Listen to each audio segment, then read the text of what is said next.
Principal, Monsieur le député de Jean Talon. Merci, Monsieur le Président.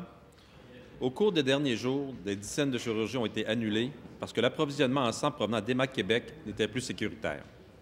En effet, une défectuosité de la tubulure d'un sac contenant un produit sanguin peut compromettre la santé du receveur. Dans un premier temps, nous reconnaissons la qualité du travail des équipes d'Héma-Québec et nous félicitons les établissements de santé qui ont agi en prenant leurs responsabilités. La sécurité des soins aux patients est primordiale. Aujourd'hui, j'aimerais savoir à quelle date le ministre a été informé de la problématique des sacs défectueux chez Héma-Québec. Monsieur le ministre de la Santé. Monsieur le Président, la situation vécue par le réseau de la santé depuis hier est une situation importante.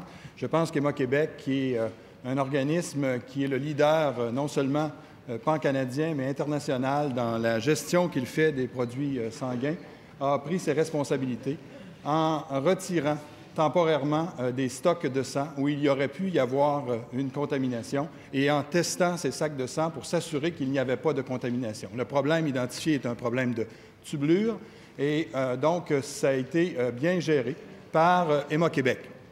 J'ai été informé hier matin à 5 heures du matin, Monsieur le Président, de cette problématique et nous avons pris les dispositions très rapidement pour que nous puissions assurer que les réserves de sang par Héma-Québec soient suffisantes pour être capables de répondre aux besoins du réseau de la santé et des services sociaux. Certains hôpitaux n'ont pas pris de risques hier et ont décidé de reporter certaines chirurgies. La situation est revenue à la normale aujourd'hui, Monsieur le Président.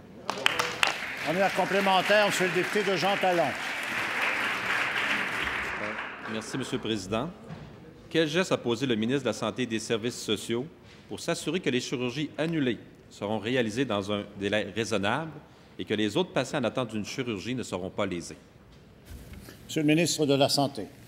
Monsieur le Président, dès hier, nous nous sommes assurés que la situation serait bien gérée par l'ensemble des établissements du réseau de façon à ce que priorité soit donnée aux chirurgies urgentes, aux cas urgents, et qu'on puisse faire en sorte que dans les prochains jours, les chirurgies qui ont été reportées hier, il y en a une soixantaine, puissent être réalisées de façon à ce que les patients puissent être traités convenablement en toute sécurité, Monsieur le Président.